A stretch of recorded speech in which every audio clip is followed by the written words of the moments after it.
Welcome, everyone, to this powerful gathering of voices and visionaries at Global Speakers Talk. My name is JB Herrera, and I'm the founder and CEO of Insight Driven Business, and I'm your host for this event series. Today marks an exciting expansion to the GST format, a bold step into new territory as we introduce a focus that's been long overdue, bridging the economic divide.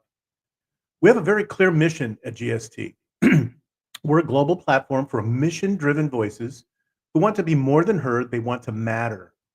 We bring together speakers from all walks of life to share their experience, knowledge, and wisdom in ways that bridge divides, spark collective transformation, and turn personal purpose into global impact. In today's world, where division seems often to widen, we believe that stories have the extraordinary power to reconnect us. That's why our summits go beyond events. They are catalysts for real, lasting change. We spotlight courageous voices aligned with values that uplift humanity and help shape their messages into movements that resonate far beyond the stage. See, what makes us different is that we don't focus specifically on ideas that are worth spreading. We center ourselves on voices that move the world. We care not just about what is said, but who says it, why it matters, and most importantly, how we act on it together. Now, today, we're focused on the pillar of the human divide, specifically, one of the most urgent and complex issues of our time, economic inequality. So how do we find the gaps that separate us? But more importantly, how do we build bridges over them? Now, I'd like to take a moment to share why this matters deeply to me.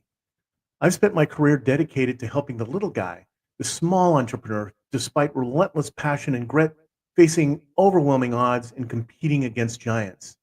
For too long, the tools and strategies that fuel the success of wealthy companies, the cutting-edge technologies, advanced marketing tactics, expert-level business systems, they've all been locked behind barriers of cost and access. But what if we could level the playing field? What if those same game-changing resources could be in the hands of every determined values-based business owner? Well, that's what I'm committed to democratize powerful business tools, insights, and strategies for those types of entrepreneurs. Today, I'm leveraging AI, not as big tech companies want to envision, but as a great equalizer. I focus specifically on the daily challenges faced by small business owners, crafting accessible AI solutions that enable them to implement enterprise-level strategies at a fraction of the cost. This allows the little guy to compete on a more level playing field without requiring enterprise-level resources. Because when the little guy wins, communities thrive, innovation flourishes, and the economy becomes just dynamic. So today, as we explore economic inequality and find the gaps that separate us, remember, this is not just theory. It's about empowering action and creating opportunity for those who have been left behind. So let's listen, learn, and lead together. Okay, our first speaker, MJ Tolan, is no stranger to transformation. As a visionary entrepreneur and international speaker, Coach MJ brings a wealth of experience using media, business, and storytelling to inspire and ignite change. He understands that economic inequality isn't just about income, it's about access to platforms, to purpose, and to potential. MJ's voice invites us to rethink what it means to build value, not just financially, but humanistically. So as we open today's summit, he'll help us reframe our perspective and kick off this dialogue with energy, insight, and dose of truth. So welcome to the stage, Coach MJ Tolan. Welcome, Coach. Hey, thank you. Welcome in. Can everybody hear me there? Great. Listen, guys, what can we do about economic equality? Absolutely everything. Because it starts with awareness. Awareness that we have to say, is there a problem out there? And if there is, what can we do about it?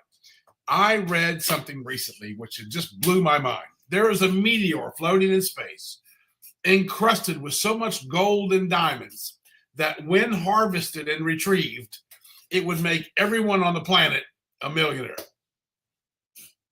What do you think? Let's get out there and find it, right? Guys, here's the thing. Many times economic equality is not invited, it is inherited. It's regional, it's systemic.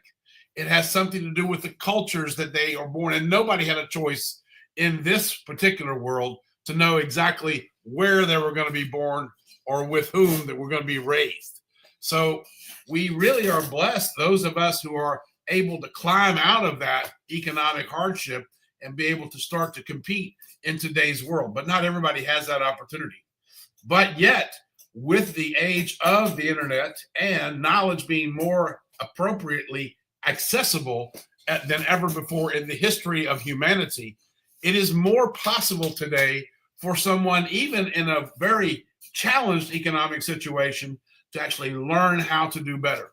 And of course, if we as leaders can continue to shine the light and give hope to those who are less fortunate in areas and in zones and in regions where they don't have any access to get better at any situation that they're facing, to get over any adversity that they're in, we can certainly shine the light. If we can't help directly, we can shine the light. Raising awareness is certainly raising the vibration, and raising the vibration will give us all the opportunity to be able to lift others out of those situations. The gaps are there.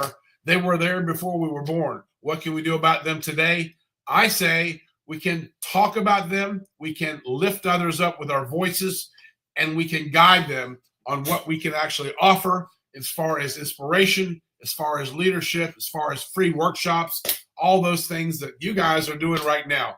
So I want to say to you, sir, thank you so much for the invitation today, and thanks for opening up that conversational question for me. So MJ, what steps are you taking from a business perspective to implement that? Love the passion, by the way. Man, you got the energy going. I love it. Well, thank you. But here's the thing. We serendipitously got involved in doing CSR. It wasn't always our thing. In fact, today we have a charity established from a CSR program. Imagine, we had a small little business project. We thought, oh, let's do something nice for the community. And we ended up, here's the deal. We ended up taking 37 kids in Prague, in the Czech Republic, to the zoo. Simple, right? But these were orphans. And so we knew we could not find them parents. Mm-hmm. So we decided to sponsor a kangaroo at the zoo and make them parents. And we gave them all certificates to become moms and dads of this particular, of the kangaroo. So we named the kangaroo Boomerang. Everybody got electrified. It was an amazing thing. The kids loved it. They were now moms and dads, right? So we turned that whole thing around. From that moment till today, we've done over these impossible events for over 16,000 kids around the world. It's been crazy. It's 25 years doing this, and we love every single minute of it. Now, why am I telling you this? It's not to give ourselves a pat on the back. Every single time we do this, and every single event we do this, we know there's one thing we're doing more than anything else. Yes, we're giving our time. Yes, we're caring. Yes, we're giving back to the community. But we also ring a bell. We also ring a bell to the community. Hey, guys. Hey, leaders out there, if anybody wants to join in on this, these are kids, or these are children who have cancer, or these are kids who are not particularly blessed physically at birth. All of these things, so that we raise awareness for the cause, and hopefully more leaders will come out of the community and want to get involved. And so I really like to think that we're more of a Pied Piper organization, and the cheerleaders for the downtrodden, or the underdogs, or the people who don't have the voices. Kids, 3 years old, what can they tell you, right? They can't get up and do a TEDx, but what they can do is show you that they don't have hands. I think you probably get it right away. So my thing is that companies and businesses have a choice. And of course, we went full out. We took our little initiative into a CSR program, which we nurtured for a couple of years, doing lots of different events with presidents of countries and dignitaries, et cetera, to get that notoriety, to get that exposure, to do that Pied Piper type of activity. But at the end of the day, what we've ended up doing, and we're continuing to do now that we come on to our 25th year anniversary celebrations this year, we're reaching out. We're going global. We're opening more chapters. We're getting ready to open up a chapter in India. Really excited about that. We have a new ambassador there that's really going to be helping us a lot there. We have someone else in the Netherlands going to be opening up, and Mexico is coming up, the Philippines. So we're really, really excited, and invite any leader anywhere in the world who wants to get on board to join us at timeforsharing.org. That's our domain, time4sharing.org, to find out a little bit more about our mission and how we can do this, and how we can all really not just talk about the economic gap, but actually do something about it. Because when we do an event, all that stuff goes into the newspapers, local people see it, and I always see, I know this is going to sound terrible, but I always see local jealousy come to play. And I love it, because that means the guy comes to me and says, why didn't you make us be the sponsor? Why didn't you give all the attention to that other company? Well, hello, baby. So at the end of the day, really, when I say Pied Piper, it's really that. And I think that's one of the things that we can do. There's so many other things we can do, guys. I mean, at the end of the day, inequality is going to happen. I was thinking yesterday about inequality. And if you put 10 random people, just choose an alien comes to Earth, and he chooses 10 random people. He doesn't know countries, maps, colors, not genders, doesn't have a clue. 10 humans, he puts them in a line, and he said, okay, the first one to cross the finish line, I will not shoot with a ray gun. Go. He doesn't have a clue who's going to win that race. And everybody in the race, would you say, is pretty motivated, right? So really, there is inequality everywhere, even physically, attributes, motivation-wise, all those things.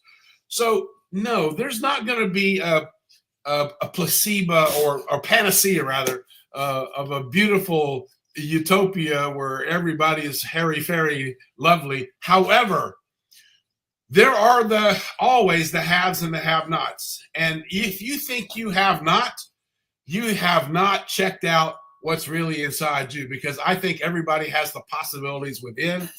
And I don't know. That's just me. And that's how we run our thing. So timeforsharing.org is the answer. Thank you, JB. Hey, Coach. No worries. Let me ask you a couple of questions, if I could.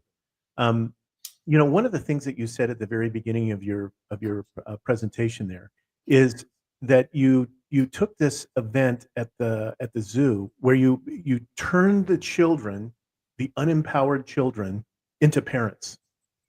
You gave them the opportunity to show power, to be responsible for something else that's even less powerful than they are. That's a massive shift in mindset, right, for them. So have you experienced that in many of your other events where you've empowered these children or these unempowered people, and what success have you seen them in their mindset change? So I'll give you two examples that come to my mind real quick. First of all, yeah, I did copy my own event in Prague, and in Bahrain took 400 kids from the Special Olympics to a dolphinarium. And guess what I had there? I had them adopt, a dolphin. Right. Flipper. But it was wonderful. They all had certificates, the same kind of thing, the same, JB, the same pride. It was like an awesome, as you say, transformation. You see this shift, and you see the pride, and you can't believe the whole mood and the oohs and the ahs. They don't just become oohs and ahs because of the splash. They become oohs and ahs because they're sending love to someone, because they have had that lack. And we're talking today really about lack. When we think about inequality economically, it's about lack. What are people lacking? What is the economy lacking? What is the society's lacking? And really, when it comes down to what we're talking about now and what you just observed, it's that love and that acceptance and that acknowledgement that's been lacking. So thanks for pointing that out. That's right. Oh, absolutely. Because really what happens is, based on what you've just said, when people can see in that one little instance that they can transform themselves, right? All of a sudden they might be able to apply that in different ways. So if you're taking it from the youth of a particular area, think about applying that directly to a teenager, and from a teenager to a small business owner, to a mom, to a dad, in whatever country it ends up being. Coach, this is a huge opportunity for other people to understand, and I wanted to make sure that we had we wanted to show that Timeforsharing.org, right? That's the place where they can go and see what you're doing. And I know also you provide a tool set for fledgling, we'll call them fledgling executives and writers and speakers to understand how they can actually get onto a platform by creating their own voice in a book. And so, Correct. right? You want to talk just a couple of seconds about that too, please? Yeah, sure. Well, I'll basically tell you this. Time for Sharing doesn't really raise money. We raise fun, not funds for kids. So that's kind of been our thing. But recently, we've gotten into the publishing business. So we've just recently published a children's book, which is on our website, The Impossible Adventures of Boomerang the Kangaroo. He lives on. And we also have developed an international cookbook. So this is a call out to anyone who wants to be an author or co-author. We have a cookbook. It's called Hot Spoons and Holy Truths, the things that you learn from your grandma in the kitchen, her best dishes and best wishes. So we've got a chance to make you an author there. And then we have our big project, which is Booked to Speak. And Booked to Speak gives us the opportunity to work with anyone who wants to be a speaker, a paid speaker, help them find their voice, distill that into a book. Our writing team works with them. Our coaching team works with them, get them prepared for a TEDx and get them moving out. So that's the transformation program that we have, book2speak.com by Carrington Publishing. Oh, I love it. Coach, thank you very much for your time today. Really appreciate it. The energy and power, but more than that, it's the action that you're taking. 25 years, congratulations. From the bottom of my heart, and I know all of us at GST, thank you so much for the actions that you're taking to improve the world. Thanks, Coach. Appreciate it. My honor, my pleasure. God bless. Thank you all. Oh, absolutely. Well, that was amazing. Next, I'd like to kind of turn the dial a little bit. I'd like to welcome Adifin Nandijay Bose, a spiritual economist, educator, founder of the Business Monk Movement. He blends ancient wisdom with modern systems thinking.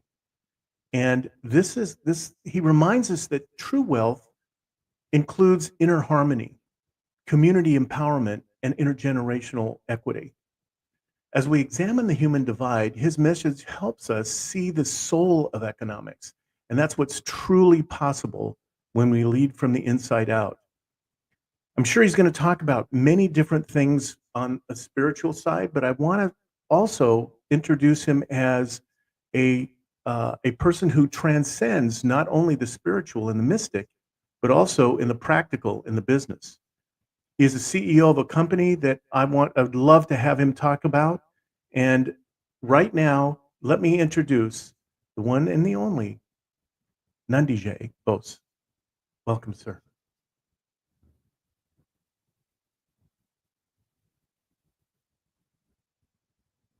Sir, we can't hear you right now.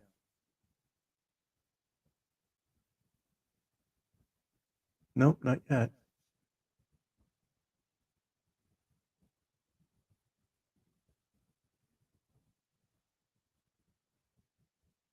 Nope. There's always at least one challenge that we have during a broadcast.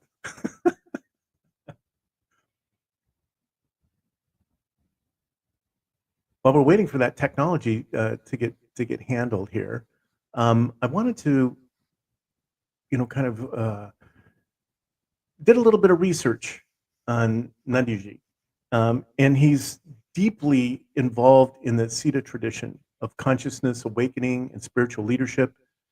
And he focuses on so many different areas: consciousness in the modern world, the Siddha tradition, leadership and social change, personal transformation and practice. And he challenges contemporary assumptions. And his message is amazing. I'm excited to see how we can get involved and have an engaged interaction about his methods and his thinking.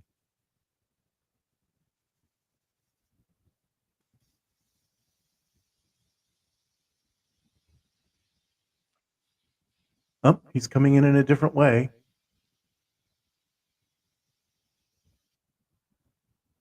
There you go. Can we hear you now? Here we are. Let me, There we go. let me, yes, apologies. Here we are. Thank you so much for moving forward. You know, as entrepreneurs, Wonderful. business people, Here we are. what do? Adapt, overcome, move forward. So thank you so much. Appreciate you being No, here. wonderful. Wonderful. Thank you, Divine Beings. And wonderful to meet all of us here.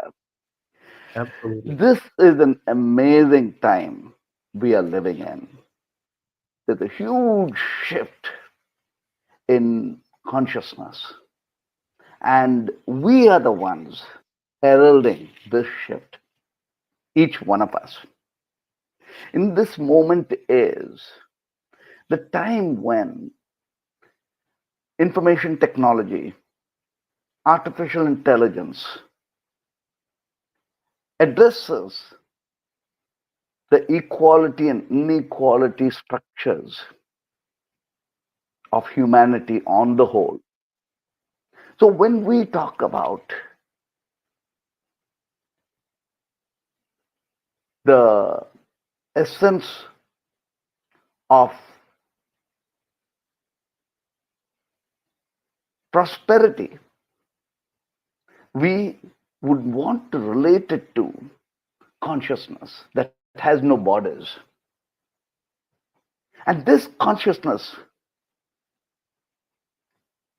is collective in the sense that it cannot be stopped. It's redefining our thought process, redefining what prosperity really is. Now, when we look into the time when you produced your music and you could sell the album, times have changed. To get someone to listen to that music or what you have is going to cost money. It's flipped over into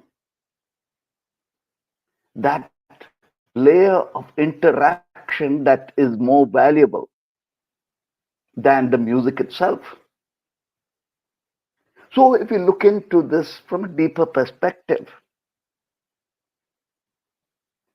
assume a person is from anywhere across the globe.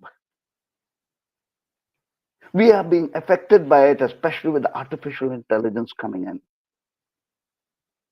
So these are moments when we fall back upon being self-employed. We fall back into, we rather grow into the greater mind.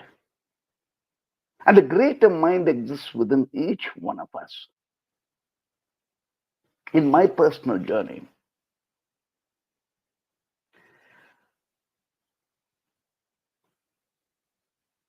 $35 years ago was going through my awakening and delving within myself for 9 years. And then confronting the most pressing problem, challenge of humanity. And that is the layers of violence and the layers of ignorance of humanity that comes from the animal. Now, going deep within, my question was, what is the solution for this? And I saw the solution as the declaration of consciousness movement. What if all of humanity understands nonviolence, revering woman as divine feminine,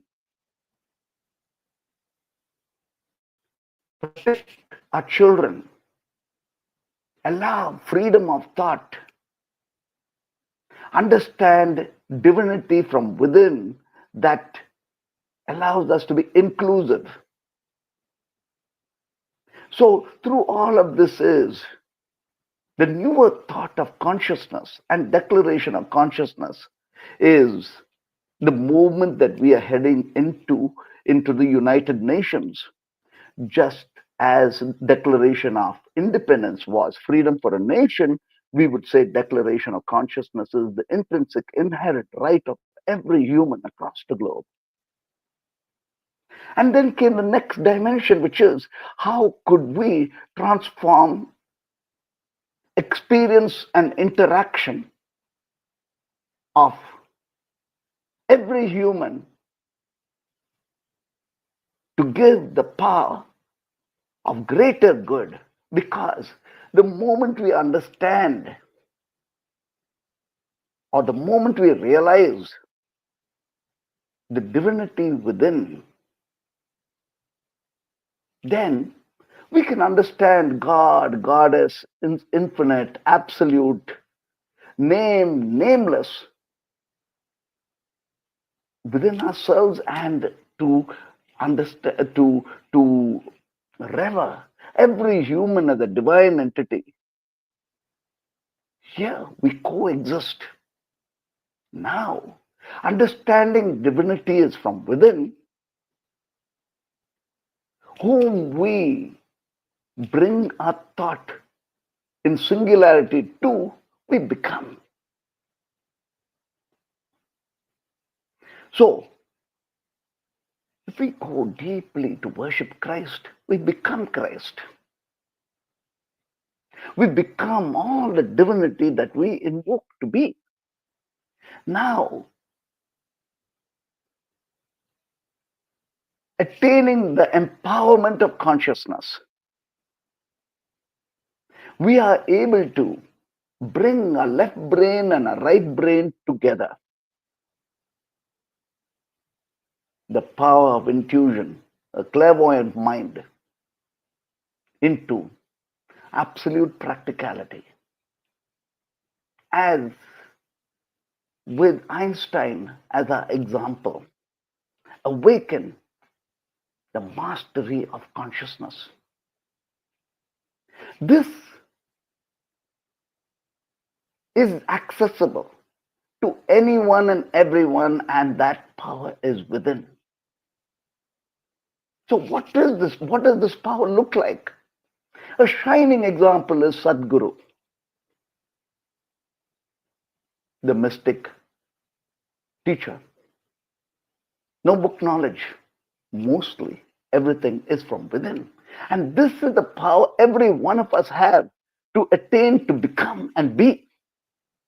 Now, it does not matter where we are like a lotus rising up from whatever the challenge is to recreate our own experience. And that experience is heavens.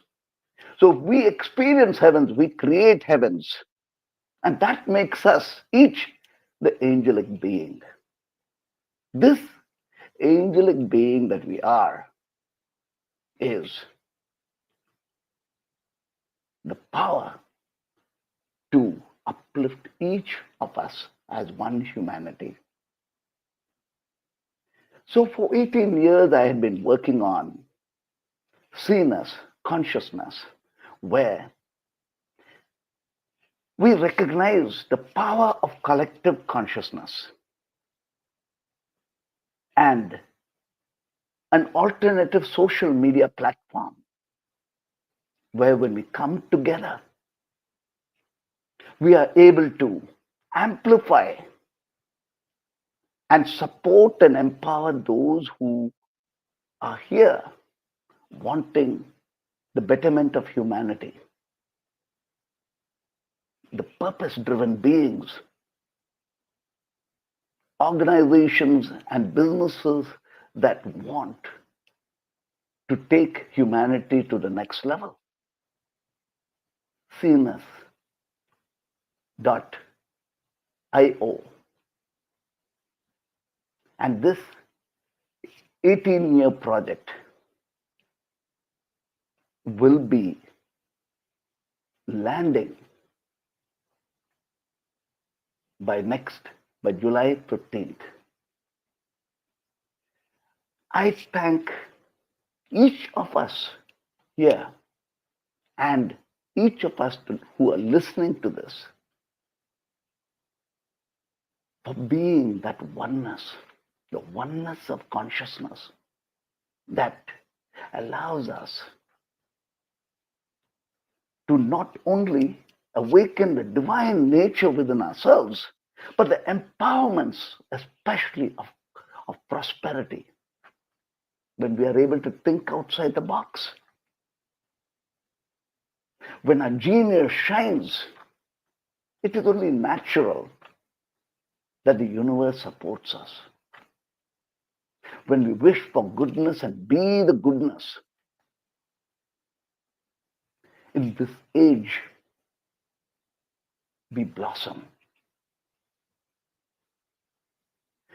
That peace that we are looking for within, looking for outside ourselves, once awakened within, then the peace becomes real as realities. Humanity as sons, as divinity, to create the heavens for ourselves and for all of humanity. When we awaken, when our genius shines, we realize each one of us are so unique. Each one of us has something spectacular to offer. And that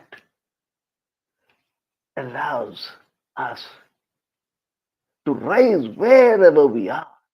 It does not matter. The moment we realize we are the higher vibrancies, now the universe plays its part by manifesting that which we see, that we realize is the truth of being. Innovation, growth, ability to work from the future into the now. All of this is the awakening of consciousness, the grand possibility that we step into together in time. Consciousness is an idea, unstoppable. And we are the ones who are now allowing this blossom to be for ourselves and for all of us as collective oneness. Gratitude, divine beings. Gratitude. Oh, amazing message. I'm wondering if it would be okay to ask you a couple of questions. I'd love to. Yes.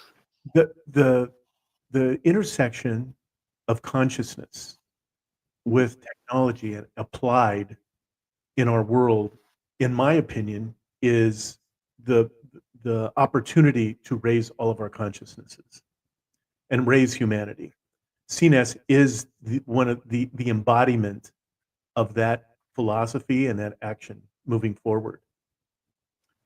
Out of Silicon Valley, which is where I'm from, many successful CEOs and even politicians seem to operate from an ego-driven consciousness, yet they achieve some form of material success. So how can we apply the principles of inner divinity, of raising our consciousness into our daily activities such that we can all help participate in raising the consciousness of humanity? That's a beautiful question. See, ultimately, when you go within ourselves, we begin to hold into the energy field that there is. So faith is also important in, we call it from the yogic perspective, bhakti, divine love. Now that divine love, you hold it for Christ. Mm. You're going to be guided by Christ. If you notice, like, I mean, especially in India, there was a picture I remember seeing with a picture of a mosque, a picture of Christ, and a picture of Krishna, and a picture of Lord Shiva, all in one picture. And that picture was selling as hot cake, with everyone buying that picture and basically offering flowers and light to that. Now, why is that? Because you're beginning to see that divinity inside yourself. And when we are, whatever we think of for a sustained period of time, not only do we become that, that which we focus on begins to guide us and work it through. So Napoleon Hill mentions, have pictures of those who inspire you in your room and act and be like you are the divine. So the intersection is that faith that we hold on to understand. Now you will see everyone from the divine perspective. That's one dimension. But more important than that is the wisdom. There is thought, there's intelligence, there's intellect, and then there's wisdom. Now, when we have wisdom that guides intelligence and intellect, now it allows us to think beyond time. We'll give you an example. There's International Yoga Day, which basically is in the United Nations for the first time, all of humanity coming together and observed by over 95 to 100 countries. Now, I had the premonition of this 4 years before the International Yoga Day was declared by the Prime Minister of India. And I had trademark registered this. And so the government of India came to me asking for permission to utilize this. And at that point, I thought, here is someone taking my idea to actual realities. And I said, I willingly said, have it, take it. And I changed mine to World Yogi Day. But why I'm saying this is that this is how you begin to start seeing the future as to what is for humanity. Now, when you come down into the left brain and the right brain, now you're able to get the technology, the software, and the work to make that happen. So when Albert Einstein says that you bring in the power of creativity to the rational mind, it's normal that genius is normalcy. And that is the genius every one of us has. Every one of us are gifted with some amazing superpower waiting to be woken up. So now with Silicon Valley, that aspect of Silicon Valley we are going to see is going to be all over the world, because consciousness has started, consciousness is moving forward. I would say even better, the Silicon Valley exists within each one of us now. I love that. So let me ask one question. I want to Yes. tie this up together for you. So if you could see humanity 100 years from now, operating from the consciousness principles that you teach, what do you think would be the most surprising change from today that we would notice? The first thing is we would understand ourselves. See, we are going through a lot of challenges and global challenges. And right now, more than tomorrow, is important for us to be in the vibrancies.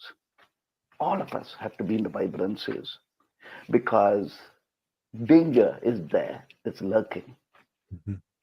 Now, should we transcend time and get there, we are going to see the divine human capable, because see, when you have an incredibly intuitive mind and a mind that is able to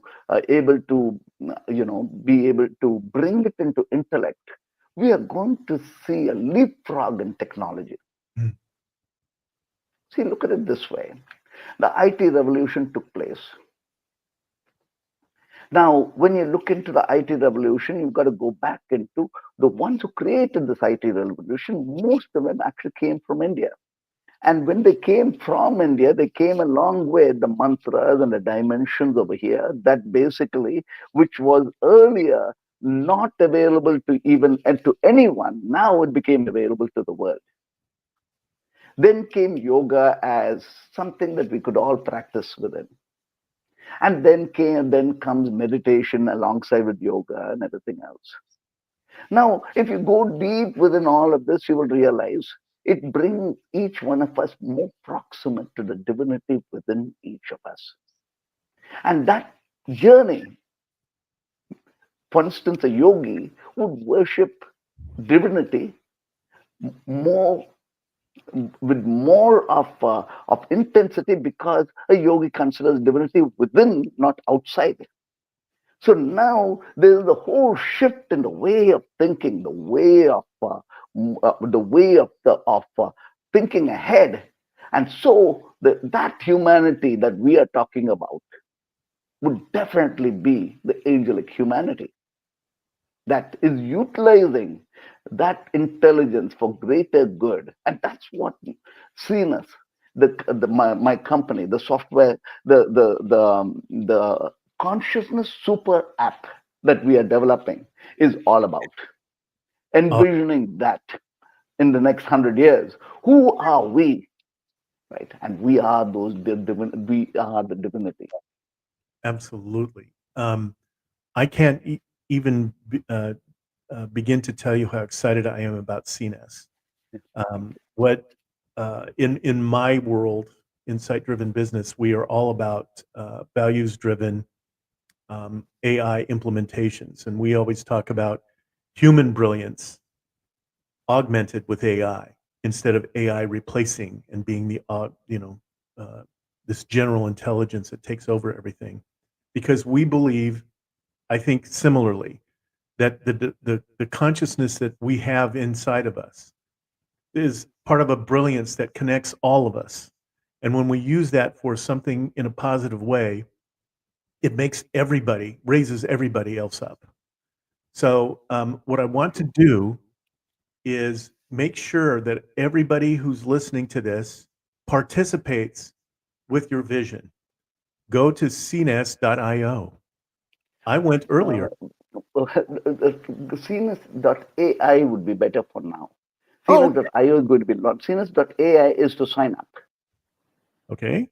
That's not a problem. CNS.ai to sign up. There we go. How's that? Yes, because see, what you're looking at is we are addressing a very fundamental problem, and especially in the West, and that is loneliness. Mm, Now, what if we can transform that loneliness to wholeness? right. That's one part. Second, it's so difficult for us to get to have the right chartered accountant, the right doctor, the right friends. Right. Now, if we can create a circumstance where we know whoever is in the grid is the right person, the person who's reliable, dependable, trustworthy, that's the second dimension. The third is, you're doing good for humanity. Let's highlight you, right? Right. Likewise, is this, we can create the impact necessary on so many different layers, utilizing artificial intelligence. But ultimately, it's human to human. What is it that you want? What is it that I want? What is it that each one of us want for ourselves? Let's make it happen for everyone. Exactly. That's beautiful. I can't begin to encourage our listeners and our viewers enough. Please, please, please, please look at this, cnets.ai. Reach out, participate. This is a movement that can actually affect not only what we're doing in our own lives, but in the lives of the people that will follow us for years, for eons to come. So please, Nandiji, thank you so much for being here today. I feel Truly blessed appreciate and it. honored to have been able to share this with the world. Your message is something that everyone needs to take into heart and take action on. Thank you. Truly appreciate it. Thank you very, very much. Thank you. My pleasure. Beautiful. Namaste. Namaste. Thank you. Thank you. Thanks. Well, this has been that. First of all, that was amazing. Thank you so much for being here. But now we'd like to turn the channel again, and on stage now is Jacobus G.J. Visser, also known as the Viking. He's a systems thinker and social architect whose work bridges economic design and human dignity. He, with a deep understanding of structural inequality, he challenges us to look not only at the symptoms of economic disparity, but the systems that sustain them. His voice is essential to this conversation because bridging the gap isn't about effort, it's about rethinking the blueprint. He invites us to explore what a regenerative, inclusive economy could look like if we design it with everyone in mind. So please, welcome to the stage, Jacobus, the Viking. Mr. Herrera, nice to meet you. Thank you for having me here today. My pleasure. Yes, and it was amazing to listen to Mr. Tolan and Mr. Nandija sharing their wisdom to all of us. And yeah, as everyone heard, my main name is actually Quibus with a C, Quibus the Viking Visser, all the way from South Africa. Welcome. I love it. This is going to be awesome. You know, in preparing for this particular, participation, looking at your core messaging, I'm just excited about, you and essentially challenging people to step into the fire of their lives. This is awesome. Tell us about that. Yeah, look, my whole story is how I ended up being in a wheelchair. And one thing that transitioned it was my journey of one night I was invited to a seminar. And when I came to that seminar, there was something called firewalking, 500 to 600 degrees Celsius of fire. And I thought first it was impossible to walk on the fire. And I experienced my first firewalk there that evening. And I did not get burned. And just to give an idea, aluminium melts around 250 degrees Celsius. I'm not sure what that is in Fahrenheit. However, we walked on 500 to 600 degrees Celsius. Now, just for the audience out there, just to understand who I am and where I come from, if that is okay, Mr. If I can just share a little bit about me, is that I was born as a hemophiliac. I come from a country called South Africa, all the way here at the bottom of Africa.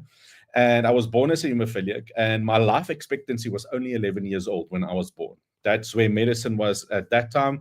And at the same time in the 80s, that came from the US was medicine that was tainted with HIV. So a lot of my friends that were just a little bit older than me got infected by HIV. So it was really a challenging time.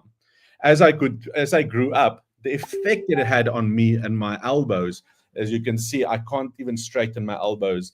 I can't touch my shoulder. I can only turn my hands like this. I can't turn it like this. I don't have any muscles. And so my challenge was to be able just to live in pain. I live in pain 24/7 every day. And just waking up, it takes a lot of toll on my mind, my body. And I was on this journey discovering and walking on fire and said, if this is possible, then anything else is possible. My body has the opportunity to heal itself. And I read this one night, this quote that says, I am here for a purpose. And that purpose is to grow into a mountain and not to sink into a grain of sand. Henceforth, I will apply all my efforts to grow into the highest mountain of all and I will strain my potential until it cries for mercy. I had to look forward. What is the mountain that I needed to climb? This lesson that was given to me in my life called hemophiliac was just a life lesson that I had to learn and say, what am I learning here so that I can teach other people? I woke up one morning and I couldn't walk. The doctor said, Kobus, you have to get both your ankles replaced. You have to get both your elbows replaced. That is your destiny. I can either accept it and go for the operations, or I can apply the philosophies about the mind, about the spiritual universe, about God, everything that He's taught us, that anything is possible. Just by asking for it and you will receive it. But how is this possible? What is the philosophy to do? And I read this one quote that changed my life. It's a quote that was written by none other than Mahatma Gandhi. And as I read this quote, the quote starts with, everything starts with a belief. And that made me think about the fire walking. If I believe I'm going to get burned, I'm going to be burned. That's my reality. If I believe that the fire is ice cold, the fire will be ice cold. Now, bringing that back to economy, if you believe the economy is tough at the moment, your reality is going to be an economy that is hard. When you start surrounding yourself by people, beliefs are formed by our environment, by our teachers, by our parents, by the newspaper, by our leaders, creating these beliefs in us that we are living in tough times. And before we know it, we create that reality. Because the thing is, we don't know what is the destiny we want. You can't expect apple trees if you constantly plant carrot seeds. And then the world wonders why we are where we are, is because we plant carrot seeds expecting apples or maize. I live in a country called South Africa, where we have a lot of inequality because of our past and what has happened in our past. But it's like looking in a mirror that I found that when we are in this world of inequality is because we constantly look at the past and we behold the picture we want to see and we create that belief. We create that reality because we're constantly looking at the past. Behold, you become as the beholder, the one that sees what he constantly sees. You become. You are destined to become like your past if you constantly want to look towards the past. And what has happened in an environment like this and in my own life is I realized before I can change my beliefs, Gandhi speaks about creating your destiny. What is the end point we want? It's like driving a car. You can't drive forward and constantly looking in the rear view mirror. I realized this. What is that future we want to create? As I was sitting there, the doctor said, Kobus, your life is going to be in a wheelchair. That is your reality. I said, no, because I can't look at my circumstances right now or how it's been up till now. But I have a destiny. And I realized, what is my focus? What is my vision? People with a lack of vision will perish because we're constantly looking towards the past and accept of creating a future. And I realized in the world to create equality, to create opportunities, to create processes and systems, is first we need to look at what is it we want to create. What is that vision? Do we want to create an economy that always lives in abundance and flourish? I always say, you create that belief. In an environment and economy, there might be a place where only 10 let's say 10 cans are being sold. You only have a market share of 2. Guess what? Your competitors is also complaining. So there's 10. Now the market shrinks. There's 8. All that you have to do is constantly just make sure you don't get 2 anymore. You get 3. Let those who want to believe in the negative, let that become the reality. Rather that you can celebrate that you are attracting. And why? Because you have a vision. So now by having a vision of where we want to go, when we know where we want to go, what is the tools and the skills that I need to be able to get there? I don't have to live in the past anymore. The past is behind me. I can only learn from the past, but I don't have to recreate the past. And so what is that system process? So first is my beliefs about what is possible. What's the future I'm going to? Once I have that beliefs, I need to make those beliefs stronger by the thoughts. Our beliefs become our thoughts. As a man thinketh, so easy. You can just think you are right or you think you are wrong. Guess what? You are right, because whatever you believe becomes your reality. There's even a book that says you just have to think about it and you already have done it already. We've learned that thoughts are powerful forces. It's sending and receiving constantly. So what is your thought process on a daily basis? If you live in the past, you think about the past things, and you consumed about the negativity of the past. Even if you think about the possibilities of the future. And I was sitting there, and I remember sitting in a wheelchair, not being able to walk. I had to crawl where I wanted to be. I don't have joints. But suddenly this vision came up. I'm going to go climb a mountain by the name of Kilimanjaro. That became my total focus vision. I started preparing towards it, not because of my past, but because what and who I need to become that person that is going to climb that mountain. And then our thoughts become our words. Life and death is in the power of the tongue, and those who love to use it will bear the fruit of it. And I realized is, do we speak love? What is it we sow on a daily basis? Because we will reap what we sow. Do we speak life about our customers, about our business, about our country, about our future? Or are we constantly living in that fear and creating more fear? Because that's what's one thing that taught me about walking on fire. If you fear that it's going to burn you, then it's going to become your reality. But if you believe and you think and you hear because you speak it that it's ice cold, or Tony Robbins liked to say cool moss, guess what? That becomes your reality. No matter if you've been burnt in the past or if it's been hurt, because I had this guy at one of my seminars that had third-degree burns. And the night he didn't want to walk. He said, there's no way. The fire is, he can't get to fire. And everyone walks, and at the end, after seeing everyone's experience, they say to him, you have opportunity. And he says, yes, he will do it. The CEO was standing this side. Everyone was lining up and cheering him, and we're waiting. And the next moment, he takes that first step, because the first step is always the hardest. Because we need to move forward. Because if we don't take steps, we live in basically in the present and in the past. But to move forward to a destiny, we have to take the steps. And so he had this vision of where he wanted to go, and he starts walking. And when he crossed that fire, he fell into the CEO's arms, and he cried. The first time I've seen a big, strong man like that cry tears of relief. Because the thing is, our words are followed by our actions. Think about people that constantly live in the past, constantly complain about inequality and about what has happened in the past. Guess what? They create more of that reality. They create more of that environment. They create people that they attract that talks the same language. Instead of saying is, what do we want? What you're after? What is it you want to create? Because our actions then become our habits. If you think about driving a car, the first time you drove a car, it was not like, jump in, change gears, get on the highway or the freeway, without thinking. No, you made everything. You looked in the mirrors, you made sure you're changing gears, you made the flicker, etc.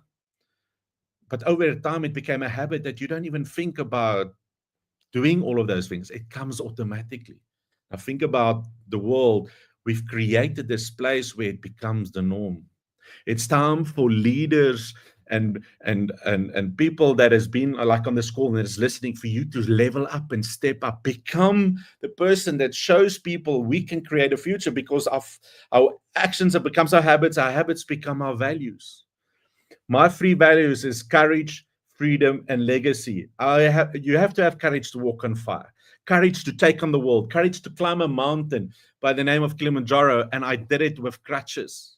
I even wrote a book about it, walking through fire, whatever it takes, climbing a mountain with crutches, those underneath your arms, that I would get bruises here, and I would push through the pain. Because there was one night, it was pitch black, -17 at around, how can I say, it was around 2-3 o'clock in the morning. And I was complaining, and I remember this chief guide said to me, Kobus, you have a headlamp on, just look down. He says, can you see your next step? And I looked down and I said, yes.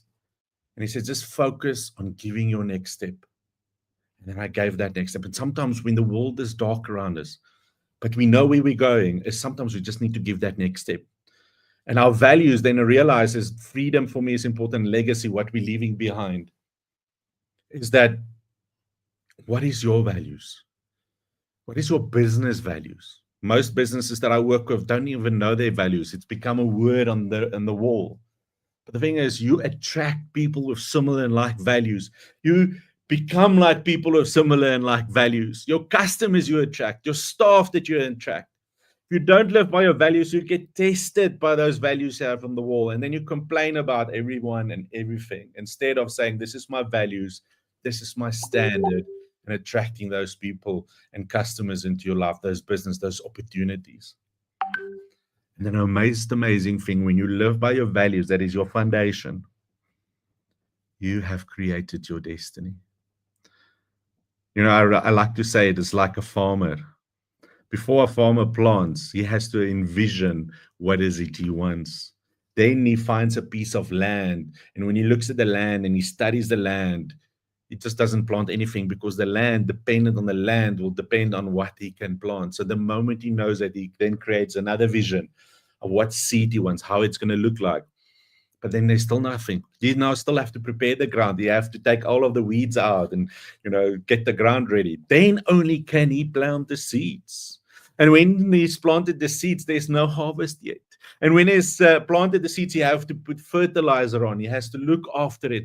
He has to talk to it. He has to fall in love with his vision. And when he does that, he puts water on it. He looks after it. And before he knows it, it starts growing. But dependent on the seed will depend on how long it takes. Like Chinese bamboo can take up to 5 years for it to start growing. Other seeds can take a month. And then when you do this, now here's the thing about a farmer that you all should know. When it seems that it is a drought season, that there's no rain, he doesn't sit back and doesn't plant. He plants as if the rain will come. And he plants, and then once he's done everything, this is where faith comes in, where we believe in the impossible. When we believe that the rain will come, then we will believe that peace will come. Because there's one thing here on my arm. It says, whatever it takes.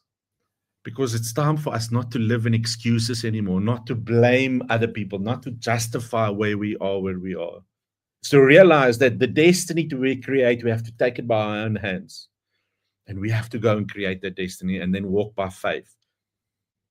Because, ladies and gentlemen, I'm standing here today in front of you, and I don't use my crutches anymore. I haven't gone for my operations yet. I can walk. I'm a walking miracle. Just in the beginning of this year, I went to the doctors. They did 3D scans on my elbows and ankles. They say my joints are worse than they were 7 years ago. It's not possible for you to walk, Quibus. It's the same no matter what business you are in, no matter what area of life you are in. You have the opportunity to create that destiny. Like Ian Levin says, I am creating that destiny. But it's not only as you individual.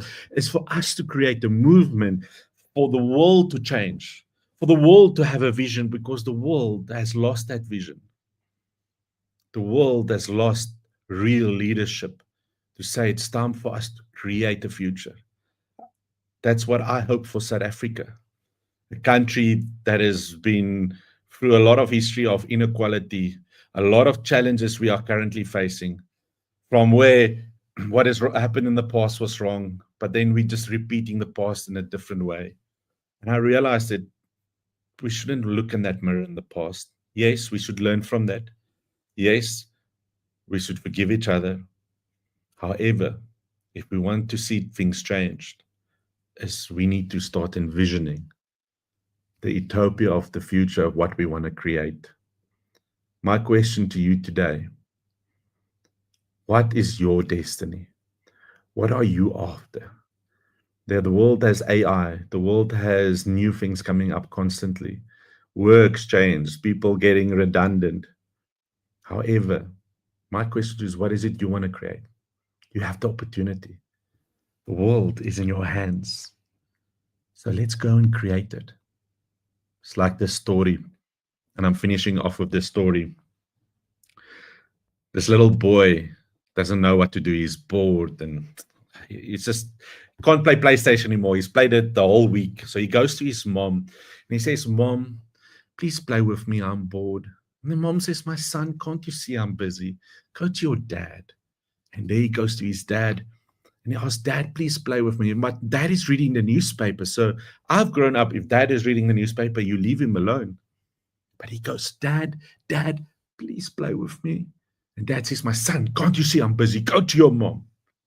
And there he cries, tears, and he comes to his mom, "Mom, please play with me." And the mom is so heartbroken with her boy crying. She says, "Okay, let me think about something." And she looks across the newspaper to the dad. At the back of the newspaper is the map of the world. And she says, "Dad, please give that piece of paper for me." And dad takes it and he gives it. And she takes this map of the world and she tears it into little pieces. And she gives it to the little boy to go put together. And he's all excited and happy. He runs to the room, and after a few moments, he comes back. And he says, Mom, look, I put it all together." And the mom says, "My son, how did you do that?" And he says to his mom, "You see, when I turned the pieces around, I saw the face of a person. And the moment I fixed the person, the world was fixed." So, ladies and gentlemen, it starts with you. Thank you, Mr.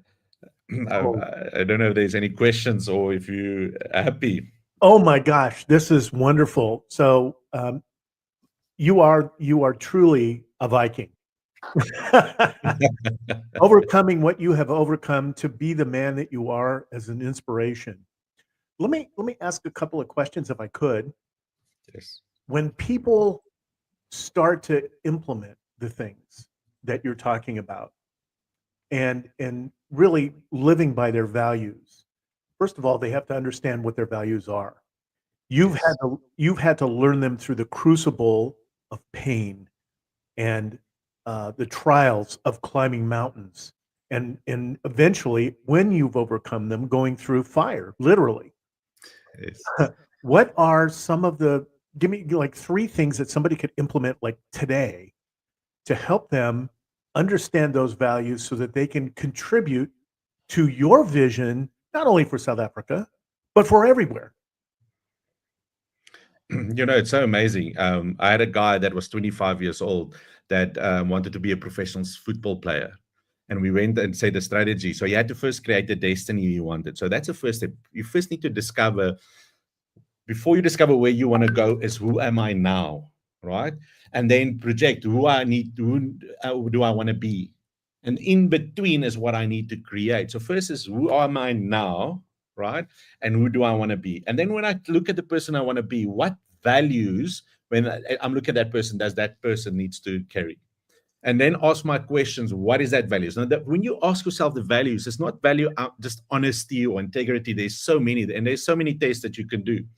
But when you define your 3 to top 5 values, is to define them, to say to yourself, if I say love is one of my values, for example, what does it mean for me to live it out? Because most people don't define their values. If I need to live this out, how will it look like? Plus, the next question is, if other people live it out, how will it look like? Because the thing is, the moment you know this and you start living by it, miracles come. So, for example, this 25-year-old, 12 months later, when nobody believed that it's possible for him, he signed his first professional football contract because he realized what his values are. But it had to be the values of his future self that he needed to create in his life. Does that answer your question? Absolutely, it does.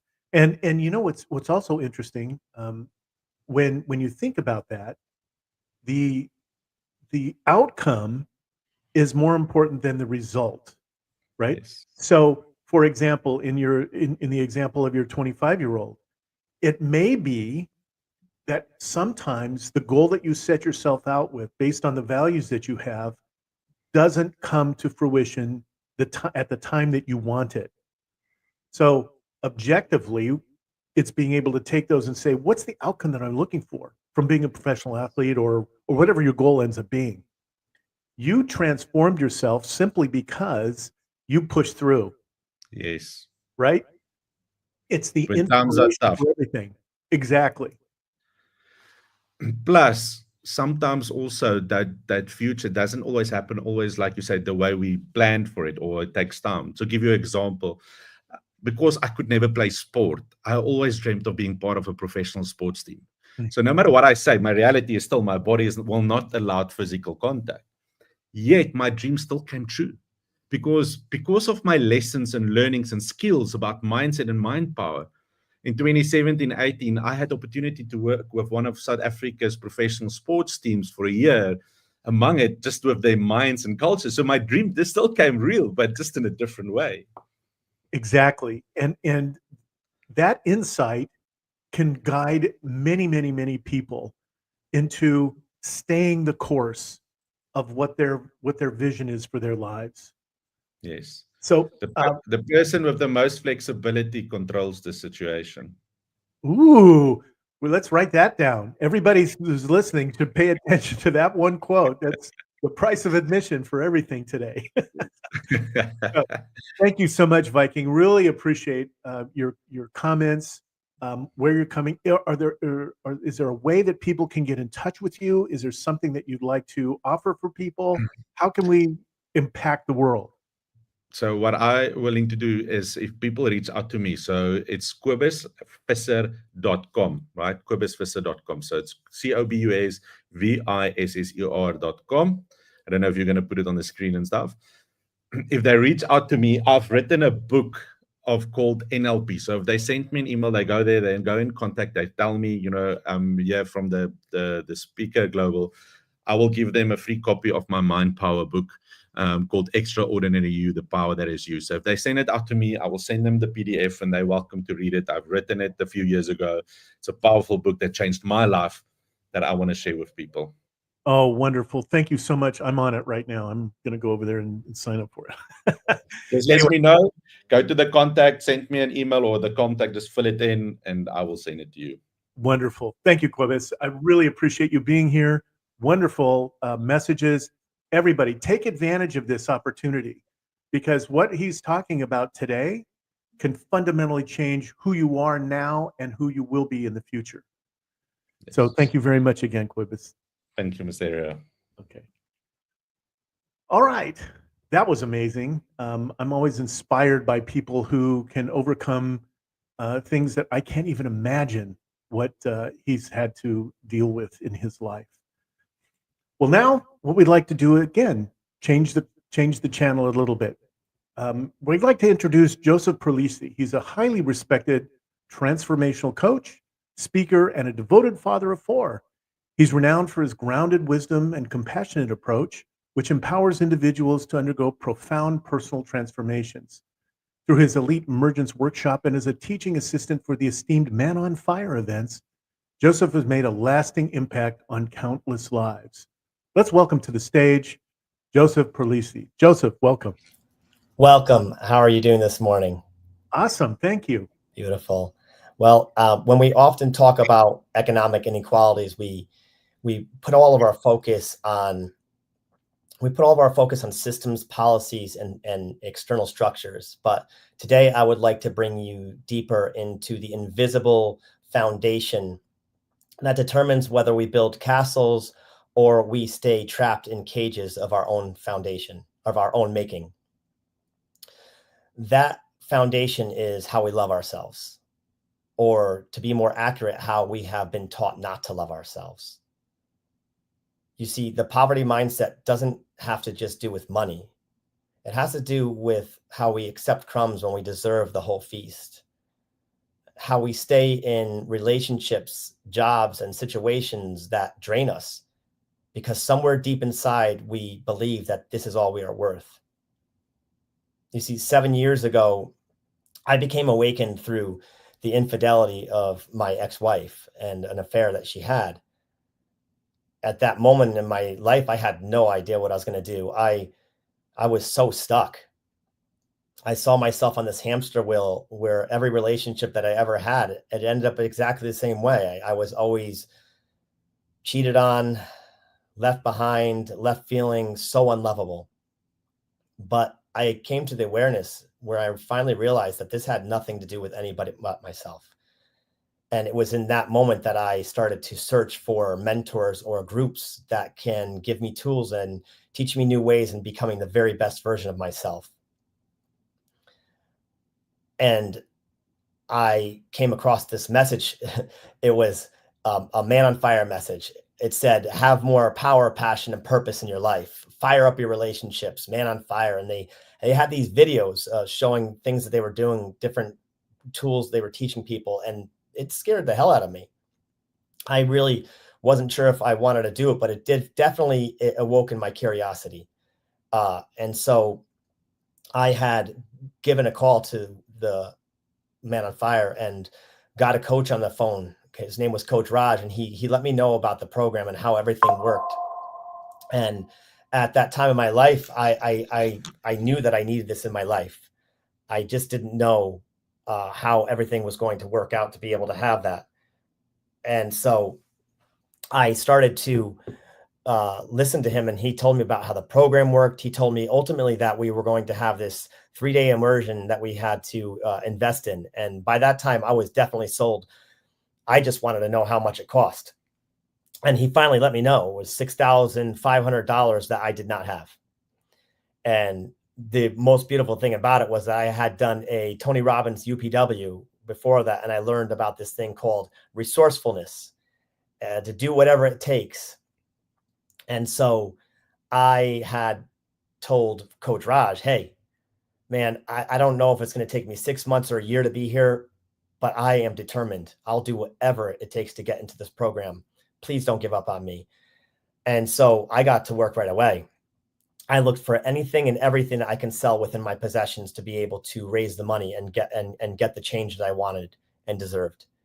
And I finally got to go to my immersion, and I learned so many things that really changed my life forever. And it's when I started to open up to the idea of understanding what perspectives were and how that most of us hold one solid perspective in life. And that perspective is how we have experienced our life.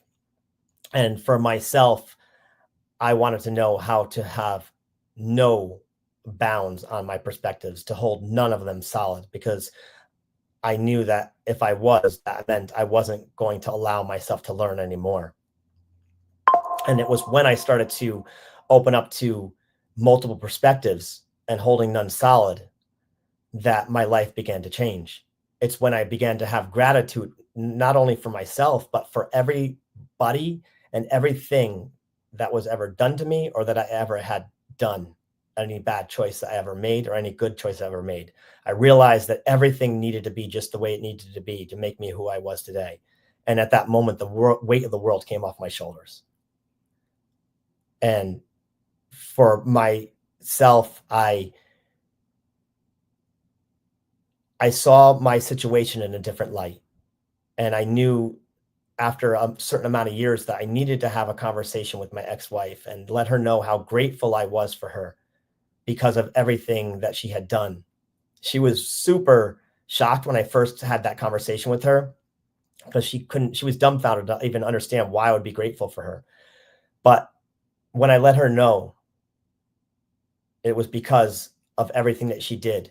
And I knew that it couldn't have been anybody else or any other situation that would have awoken me to really search and understand how to love myself, that I began to change my life. And because I was showing up differently, speaking differently, acting differently, everybody needed to show up differently.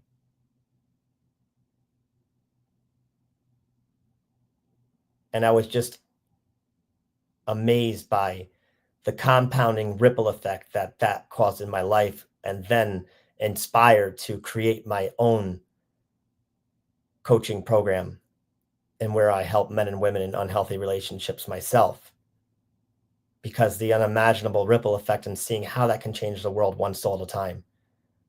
I knew what my purpose was from there on out, and I have never stopped moving forward within that, understanding that what we see as economic inequalities, as the physical reality in our world, it's just an illusion and a reflection truly of what we feel inside.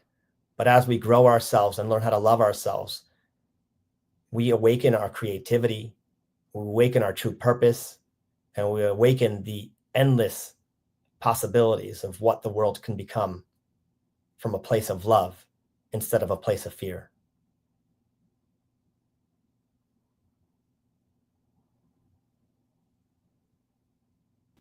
I love that, Joseph. It's an amazing message that you have. Is there any way that people can get in touch with you about your workshop? Because what you offer is something that I think many people need to implement in their lives. Yes, my Instagram, it's J.P. It's Joseph _ that's JOSEPH _ Pellicci, PELLICCI, and also my email, which is elitelifestyleblueprint@gmail.com. Perfect. I'd strongly encourage the rest of our audience to take advantage of Joseph's offerings. And what he's described today in overcoming that initial betrayal and pain that comes from those types of activities to a place of love is where we need to really focus ourselves. Because if we can do that consistently over time, it's going to improve our lives, first of all, the people around us, and our communities in a more broader sense. So live by that example. Take Joseph's ideas and his concepts and apply them in your lives. Joseph, is there any last thing that you'd like to offer for people? Words of wisdoms? Yes, most definitely. It's we just don't understand and most of the time aren't aware on how we have been conditioned to be judgers in this world. And we are avoiding what we call the mirror, because it's what we don't like or hate within somebody else that we truly don't want to face within ourselves. And when we can understand that, we realize that the world is our measuring stick. We realize that from there, we can go internally and start to see with what it is in ourselves that we are maybe not willing to look at right now. And instead of being the reactor, we become the person who takes a moment to pause and look at our own stuff and to have more empathy and compassion for those around us, knowing that hurt people. I love that. But when we learn how to heal ourselves, healed people heal people. And we give people the opportunity to take off their masks of what they feel is acceptable for love and worthiness in this world and become their authentic selves, to expose themselves no matter what they've done, no matter what they've gone through, and to be loved anyways. It's love that will change the world. Yeah, absolutely. Thank you so much, Joseph, for being here and sharing your story. Again, listeners, please take a look and listen to what Joseph has been talking about, because it's so critical for our lives as we start to move forward. So again, thank you, Joseph, for being here. We really appreciate it. Again, as you think about this core message, it's the central point of what we're trying to do at Global Speakers Talk. And Joseph's message is truly about bridging this inequality that exists in our lives, and we are holding ourselves back. So take advantage of this information and apply it in your lives. Joseph, thank you. Thanks again for being here. Appreciate it. Thank you. Absolutely. Well, our next speaker is Marangwa Mdlete Shea. I know I messed that up, and I apologize already. She's a powerhouse speaker, author, and educator, and is dedicated to uplifting underrepresented communities. Her work focuses on empowerment through education, entrepreneurship, and equity. And her voice brings a global intersectional perspective to economic inequality. She speaks from lived experience and a legacy of overcoming. Her message is a rallying call to invest in people, not just policies, to transform the economic landscape by elevating those who've historically been kept at the margins. So I'd like to welcome again today, Marangwa. Please come to the stage. Thank you so much, JB, for having me, and the whole team at Global Speakers Talk for being with me today. Oh, our pleasure, please. Thank you for being here. Yes. All right. My name is Murungwa, as I've been introduced, and I'm all the way from sunny South Africa. So, here on our side, I believe by your side, we're saying good afternoon. On this side of the country, we are about to say good evening to everyone who's joined us from all over the world and really is forming a part of this very important, very crucial conversation around economic inequality. For most of us in South Africa, we have experienced economic inequality in one way or another. But in the space that I operate in, really, the painful part for me is how it impacts young people from all over the country, with regards to employment, entrepreneurship, and other developmental opportunities that are really fundamental for them to have the dignity to be able to sustain themselves and their families. I have spent quite some time in the youth development stage, curating various programs and developing partnerships with different types of stakeholders, both in the industry, in the NGO, as well as the government departments, to try and bring a solution to this particular ailment that we are having of economic inequality, particularly as it relates to unemployment, as well as the entrepreneurship, gaps that young people are facing, particularly not being able to access markets, not being able to access finance, or have a way of kickstarting their businesses. That's making it very difficult for them, despite perhaps having their graduate degree or their TVET qualification, to participate or to be meaningful participants in the economy. My time spent developing these partnerships and programs had taught me that, in fact, there are many opportunities. There are many role players out there who have the capacity and the willingness to bridge this divide, to bridge this challenge that we have in our country and probably externally as well. I had the fortune of, spending some time with some of the role players in Spain as well as Brazil, who are willing to invest quite heavily, in ensuring that young people from South Africa have economic opportunities, both from the employment perspective as well as entrepreneurship perspective. The challenge is, how do the role players and the young people meet each other? And that is where I come in. I've had the fortune of having many platforms, quite large platforms, where I have access to the young people who need the different types of capacitation, either through scholarships or different employment opportunities, as well as, those who are willing to pitch their businesses for angel investing, as well as different types of grant and development, aid. But on the other hand, as well, having built networks with different role players all over the world who are able to bridge this gap with the resources that they have. So this shows that there's still a lot of hope for the young people. There's a lot of hope for us in terms of the developmental space. However, access to information is quite critical, as well as, being able to build trust across the globe to be able to, solve these problems, hold each other's hands, and walk the journey together. So one of the beautiful things about being able to be a bridge or to be a connector of those who have challenges to those who have the solutions is that over time you are able to see that indeed most of us are just afraid of being scammed. Some people would be, those who are applying for jobs, they're worried about where they're going. Will they actually be an interview, or is it a way of being human trafficked?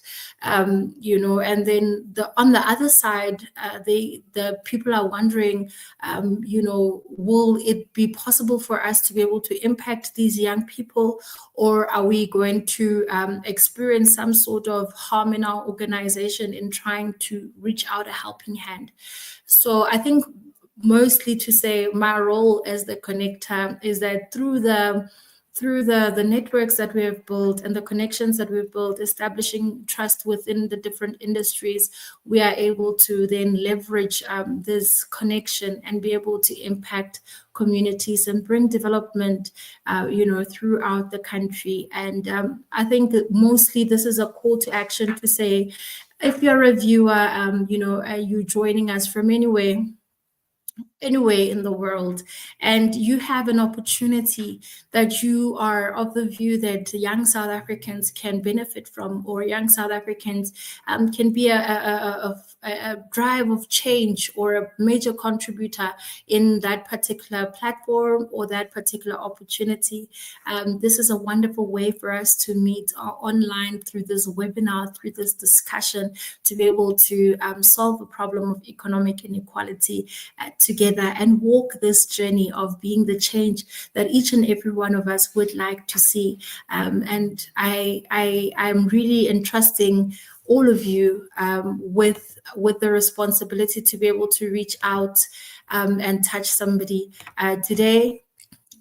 To be able to reach out and touch somebody today and be able to connect with us through this beautiful platform that has been created by the team at Global Speaker Talk for us to be able to be the change we want to see. Well, thank you so much, Marangwa.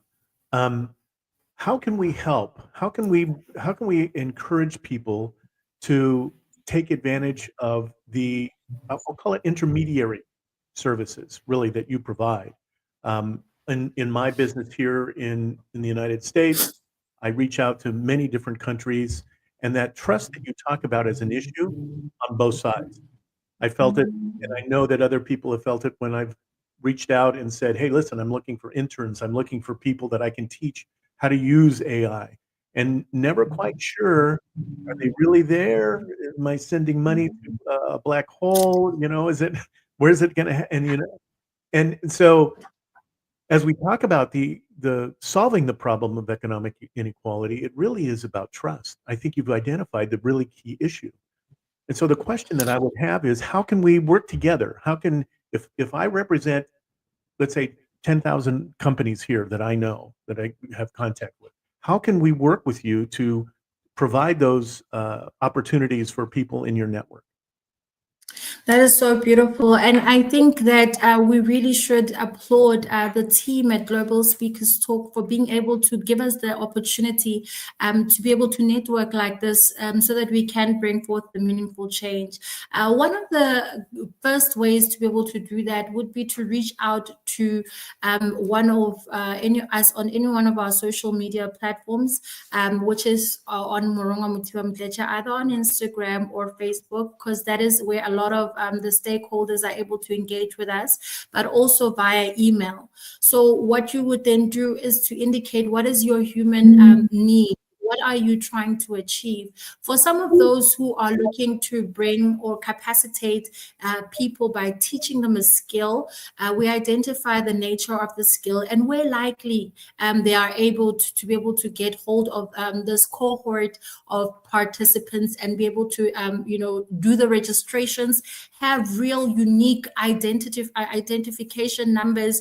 I think in other countries you call them social security numbers. In South Africa we call them ID numbers. And we'll have a name, a face to your cohort that will be participating in your training initiative.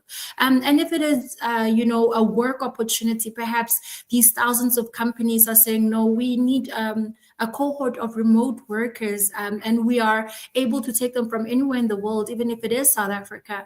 You would then indicate what the talent you require is.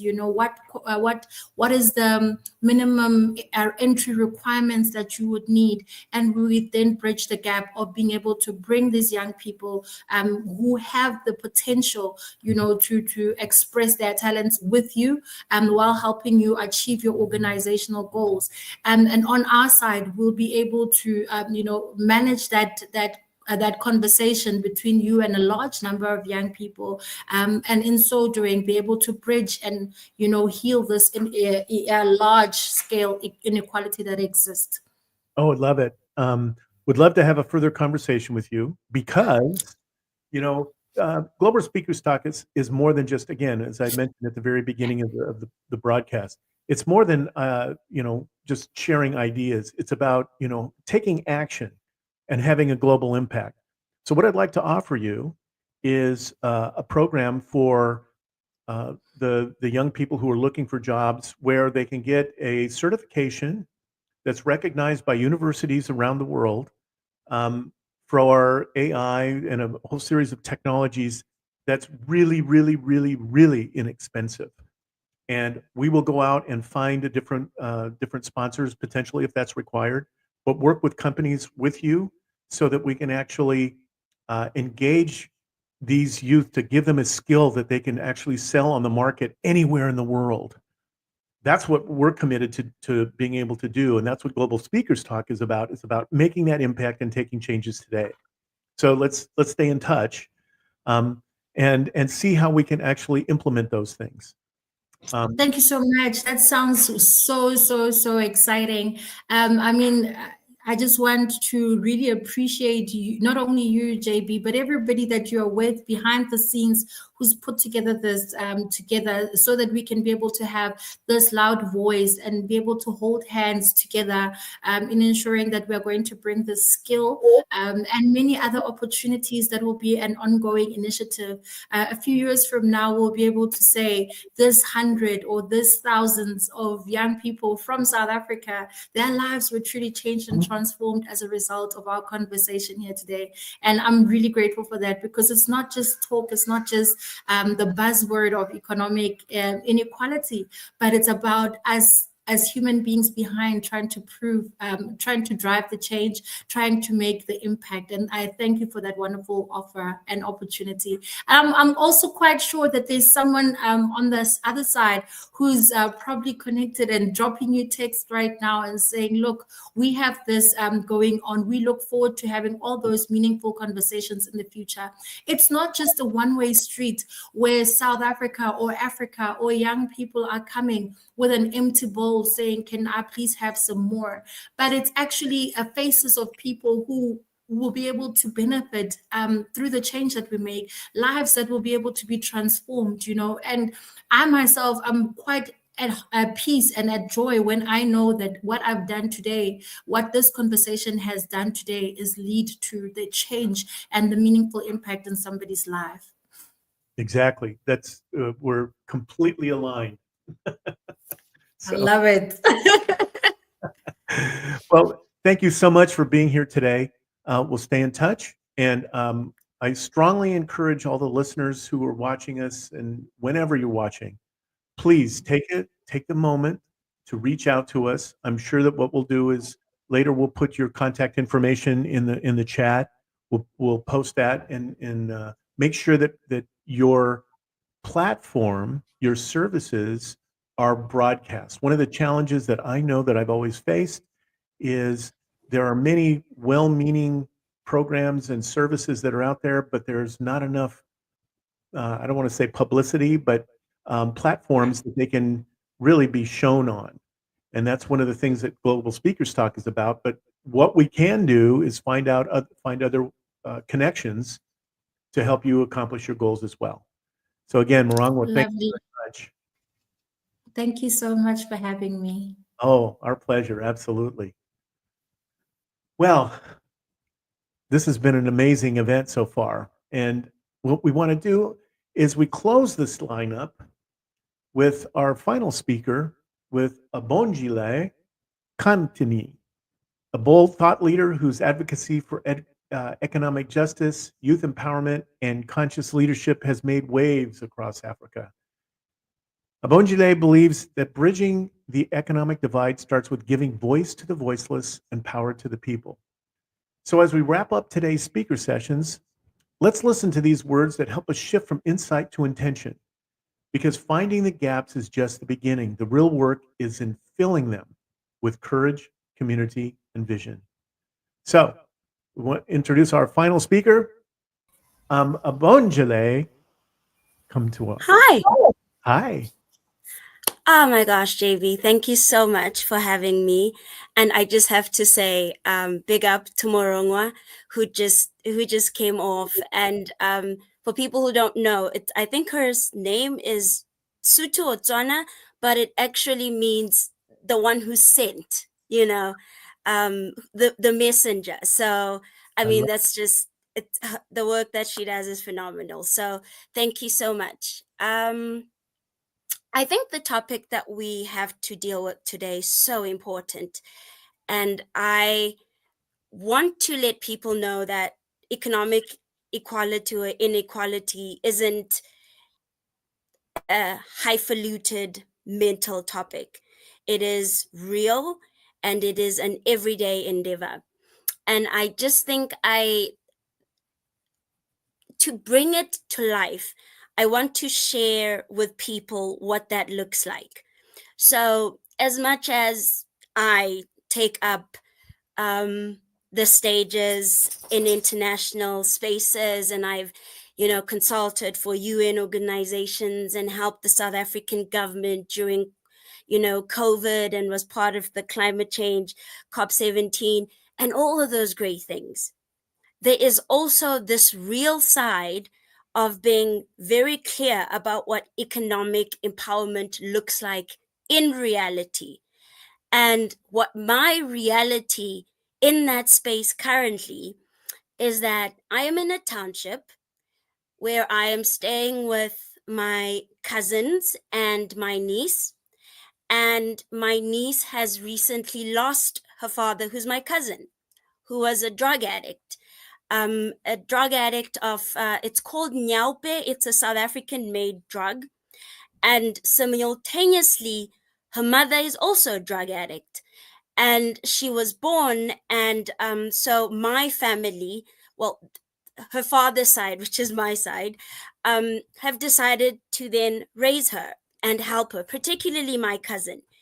And I'm actually in the place now, so that's why the network is unstable. And but the reality is that this young girl, is left alone and stranded without resources. And the saddest part is when she was born without a birth certificate. So one of those things that my cousins and I have been trying to fight for is to use the South African system and to go to the Home Affairs, which is more like Homeland Security in the States, and organizations like that, to give my niece her human right of South African citizenship. So this is what economic equality looks like in the ground. It isn't a mental idea, it's a real idea. And so it's dealing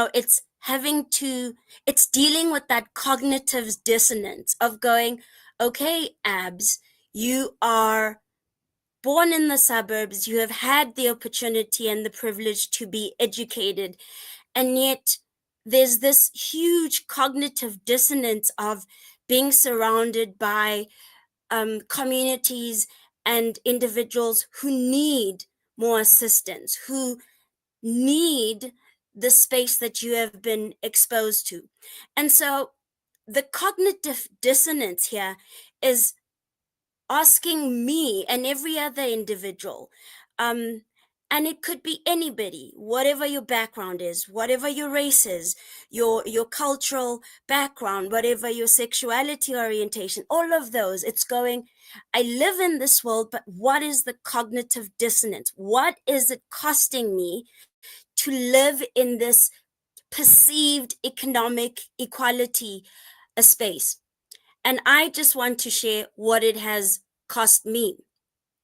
it has cost me my emotional and mental peace. The battle between feeling guilt about what I've achieved, but also feeling really emotionally fatigued about how much it's had to take me to achieve this. And so also looking at familial dynamics currently of going even in the stages, even in the spaces, in reality, I am still faced with the difficulty that every other individual in South Africa is faced with, which is basic human rights deprivation. What else has it cost me? It's cost me my time of feeling that I have been able to build family relations. There is an element of feeling shamefulness around abundance. And I just want to share, I don't know if individuals know Tori, I forget her last name, but she's a Mind Valley trainer. And we were talking about shifting our mindsets yesterday. And I immediately said, my biggest mindset challenge is accepting abundance. And that's really about what is it underneath my belief and my core that has taught me that abundance is something I've got to fight. But also, this is not a challenge that is unique to me. I think it's unique to all individuals. But the reality about individuals being economically equal is a fallacy. We all know this is a fallacy. It's been a fallacy for centuries. So much so that we even have sayings around it. The famous book, some people are more equal than others, or the phrase, don't bite the hand that feeds you. Of course, we are innately saying there's always going to be those with power and always the ones without power, and those without power are always begging to have the power, right? And so it's almost this dichotomy that society has created. Also looking at a topic that Carl Jung talks about around duality, and that individuals tend to want to have people who are highfalutin and they can almost sort of look up to, in worship. And it's almost sort of, that's what the wealthy or privileged individual wants. You want to be respected. You want to have people to look up to you. You want to feel like you deserve to be appreciated more than everybody else. And these are difficult things that we have to deal with every day. They are asking us to look at our human beingness, our reality in real life, and asking, what can we invest now? With what we've got, what can we contribute to now? And this is a reality for everybody. There is economic inequality for everyone. And this is the truth. Although there are these human dichotomies, at the core of it, everybody wants to feel they belong. And what tends to happen is there are the individuals who are publicly known as those who are experiencing economic inequality and inequality, and those who are perceived to have it. But again, this is about perception, right? Me speaking here versus my reality. At the core of it, everybody is struggling with something. It's just some others are encouraged to speak about it and to honestly declare it, while others are forced to sort of swallow it. You can't talk about it because you have too much privilege. How dare you say you struggle? But at the same time, our suffering is the same. At the core of it, our suffering is the same, because we are both facing challenges around human identity, what success looks like, self-worth. Are we good enough? Is it okay to be myself? Is it okay to be rich? I'm being judged for being poor. All of these elements are at the core of who we are. And the idea that we are similar is the idea that we can find potential and uplift people everywhere we are. And here are a few things that we can do practically. My mother and dad was a maid, what were called maids. We call them helpers now. And, a gardener, better known as a landscaper. And I went to a very privileged primary school, and my mom was scraping every cent to take me there. And for a very long time, I was never, I'd never talk about my mother being like a helper, my dad being a gardener. I'd never mentioned that. They all, my dad wore a blue coat and my mom wore a white one. So I just never told them that the one was actually a civil engineer and the other one a technician. Although low paying, so much so it didn't even matter that they had those jobs. But as I look at it now and I ask myself, how could my mother's bosses now how would they been able to empower them? How could they do it now? And here's the truth.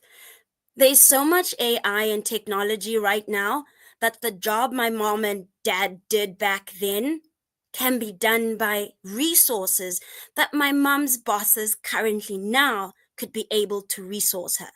She'd be able to have time to study. She'd be able to have time to take an online course. She could be upskilled to run her side hustle or, become an entrepreneur. My mom is a fashion designer and a nurse. Well, she's late, but that's what she was. And if that was encouraged, she would be able to thrive in that platform. So that's the one.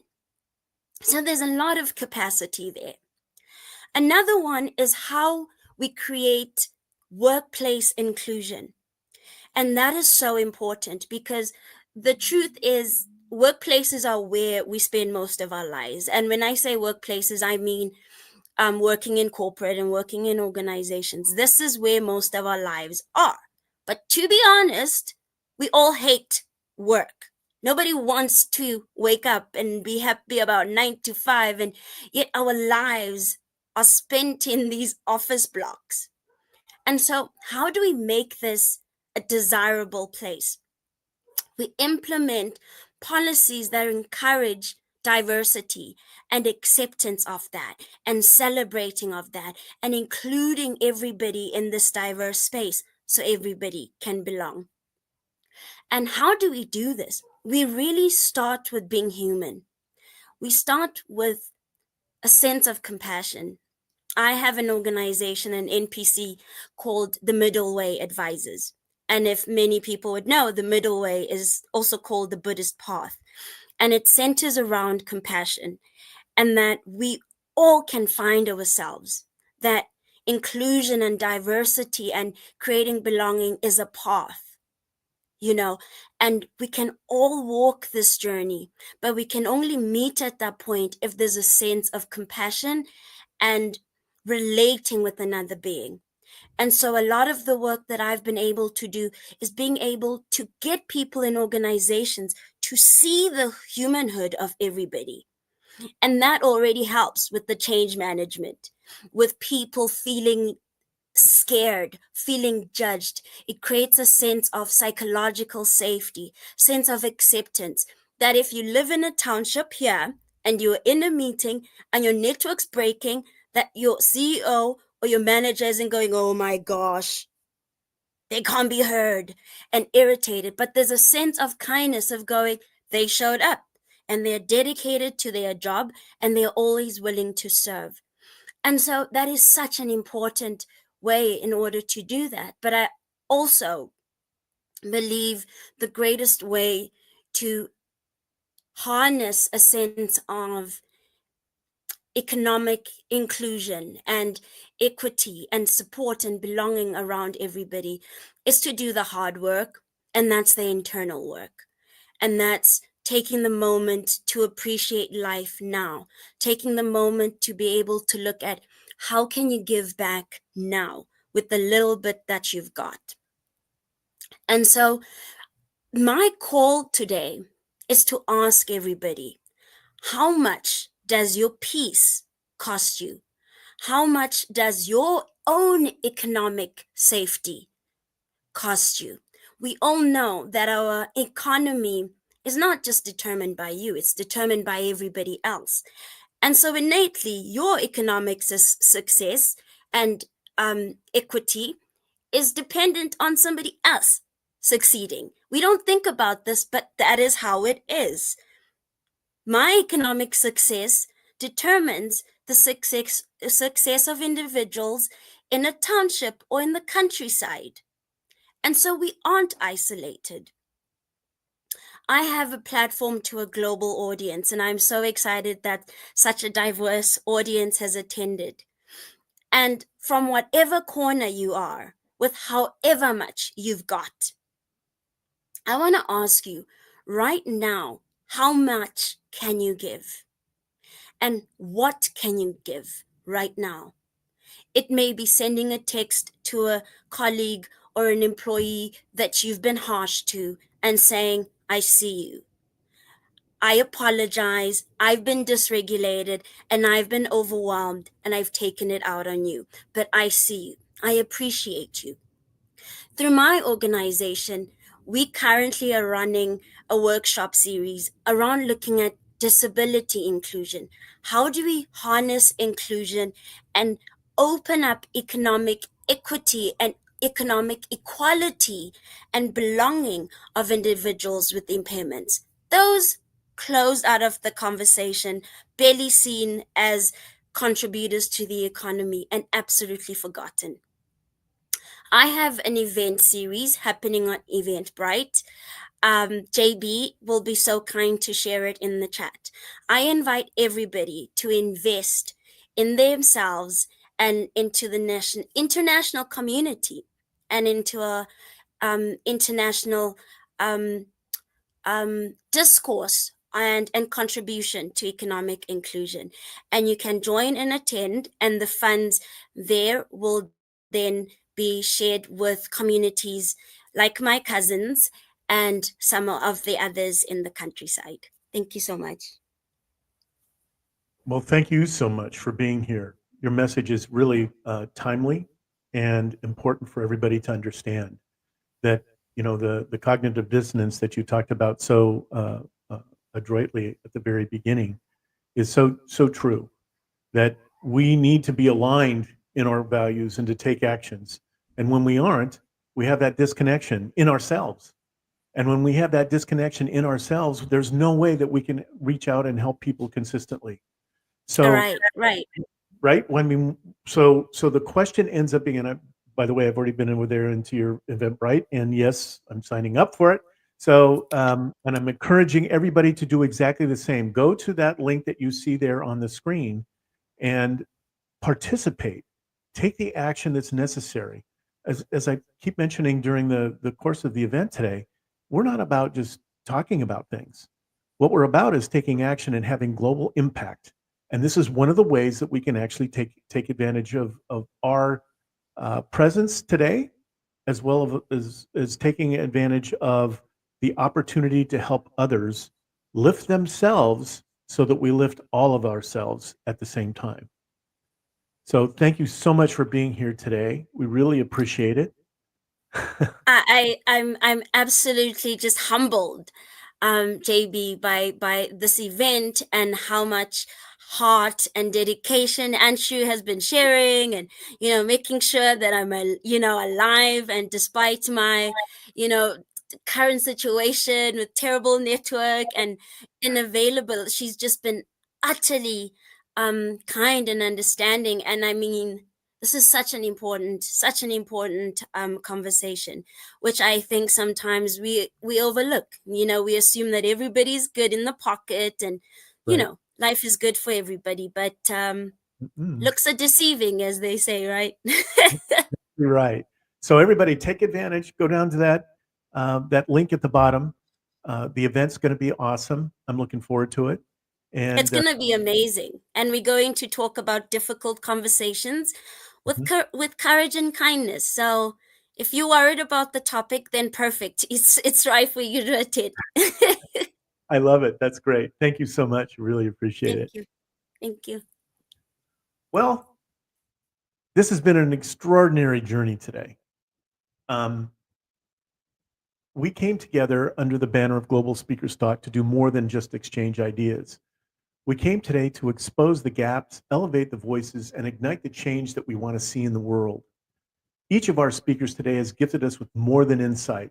They've shared lived experience, hard-won wisdom, and powerful frameworks for action. From the systems we must redesign, to the souls we must include, to the potential we must stop overlooking. Today, we were shown that economic inequality is not just a statistic, it's a story waiting to be rewritten. And here's the real truth. We are the authors of that next chapter. So whether you're a policymaker, an entrepreneur, a community leader, or simply someone who wants to make a difference, your voice matters. Your choices matter. The ripple you create matters. So here's our call to action. Don't let today end as inspiration alone. Reflect on the stories you've heard. Revisit the ideas that struck a chord. Follow the steps outlined by our speakers. Take one bold move towards building the bridge in your own sphere of influence. Reach out to someone different than you. Start a conversation. Share your resources. Champion someone else's vision. And most of all, believe that your actions, no matter how small they may seem, are the seeds of systemic change. At Global Speakers Talk, we don't just gather to listen. We gather to move the world. And that movement begins with each of us right now. Thank you for your presence. Thank you for your purpose. And thank you for being part of a community that dares to imagine an equitable, connected, and compassionate future. Let's not wait for the world to change. Let's be the ones who change it. Thanks very much for being here.